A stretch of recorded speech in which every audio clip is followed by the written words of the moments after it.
म्हणजे पहिल्यापासूनचे लाडके भारती सर,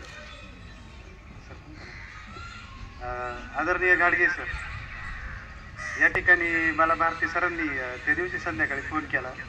सरांनी नंबर घेतला, सरांनी मला फोन केला. मला ओळखलं का तुम्हाला? म्हटलं सर तुमचा आवाज आजपर्यंत अजून कानात येतो.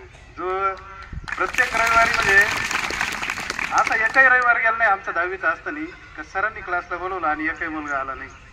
म्हणजे तो काळ असा होता की आमच्या वेळेस असे काही जण होते का सरांनी एक्स प्लस वाय इथपासून सरांनी प्लस कुठं द्यायचं आणि मायनस कुठं द्यायचं, प्लस मायनस काय होते किंवा मायनस प्लस काय होतं इथपासून सरांनी सुरुवात केली होती. सरांनी 2-3 वर्ग तयार केले होते, असे मुलांचे ग्रुप तयार केले होते. हां 2 मार्काचं तुला येत नाही ना तर तुमचा हा एक ग्रुप असेल, तुम्हाला 2 मार्काचे गणित तुम्ही एवढे तुम्ही सोडून आणायचे. त्यानंतरचा एक वर्ग होता 5 मार्काचे गणित सोडवणार एक वर्ग. त्यानंतरचा एक 10 मार्कापर्यंत म्हणजे ज्याची जशी स्ट्रेंथ होती सरांनी प्रत्येकाची स्ट्रेंथ वाढवत नेली. नंतर म्हणजे तुमची कॅपॅसिटी किती अभ्यासाची ती कॅपॅसिटी त्यांनी वाढवत नेली. असे आमचे भारती सर. सरांचा आवाज कसा विसरणार नाही. आज एवढे दिवस झाले. 2006ला मी 10वी झालो इथे. म्हणजे खरं तर मी 2000 साली 5वीला इथं प्रवेश घेतला. त्यावेळेस कांबळे सर आमचे इंग्रजीचे शिक्षक होते. किस्सा सांगतो तुम्हाला. म्हणजे मी तुमच्यातलाच आहे, मी काही वेगळा नाही. मी असंच कुठंतरी एक कोपऱ्यात बसलेला असायचो. त्यावेळेस असंच लाजणार एका कोपऱ्यात बसणार. म्हणजे तो काळ असा होता भिंतीच्या कड्याची लाईन म्हणजे नंतर त्यांना काहीच येत नाही. ह्या कड्याच्या भिंतीची लाईन धरली तर ते मुलं असे गृहीत धरले जायचे सगळ्यांच्या याने की या मुलांना काहीच येत नाही. तो वर्ग 10वीपर्यंत त्याच कोपऱ्यात बसलेला असायचा. पुढच्या वर्गात गेले त्यांनी तीच कड धरायची. सरांनी सुरुवात केली त्या लाईनीपासूनच सगळं चेक करायला सुरुवात करणार. कारण ते ट्रेंड पडला होता त्या काळामध्ये तो. आणि ते मुलांची एक मानसिकता पण झाली होती का आपण ह्याच लाईनीमध्ये. त्यांना असं कधी वाटलं नाही का आम्ही पुढे जाऊन बसावं. सरांनी लगेच विचारलं तर नको, लगेच एक छेडी बसेल. आणि आमचा वर्ग असा होता, आमच्या टोटल जवळपास 41 जण होती. पूर्ण वर्ग छेडी खाल्याशिवाय एक सुद्धा मुलगा विदाऊट छेडीच्या घरी जात नव्हता संध्याकाळपर्यंत. कोणत्या तरी एका कारणावरून तो छेडी खायचा.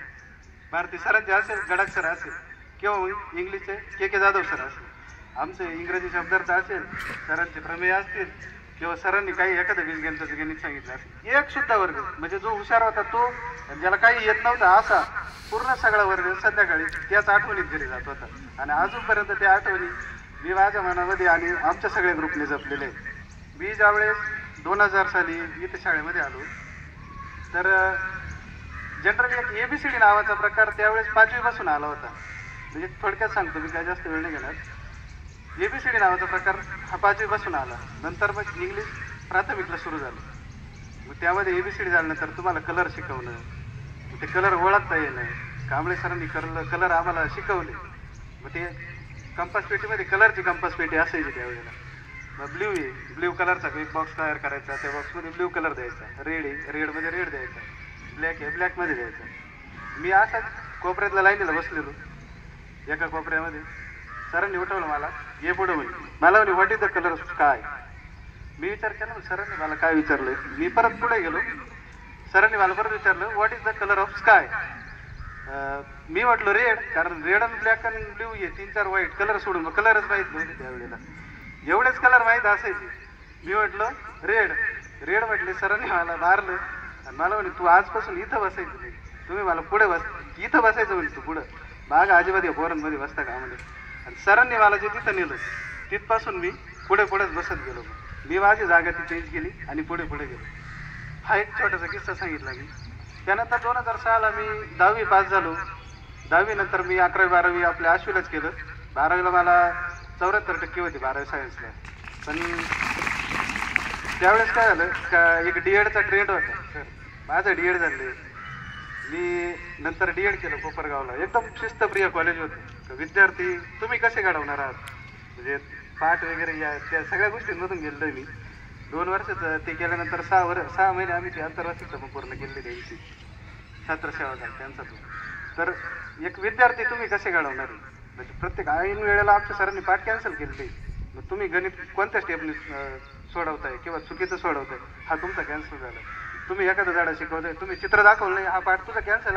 चव्हाण सर तुम्ही परत घ्यायचं तो पाठ, तुम्हाला आता चान्स नाही. म्हणजे तुम्ही विद्यार्थी तुमचा कसा असावा हे सरांनी आम्हाला.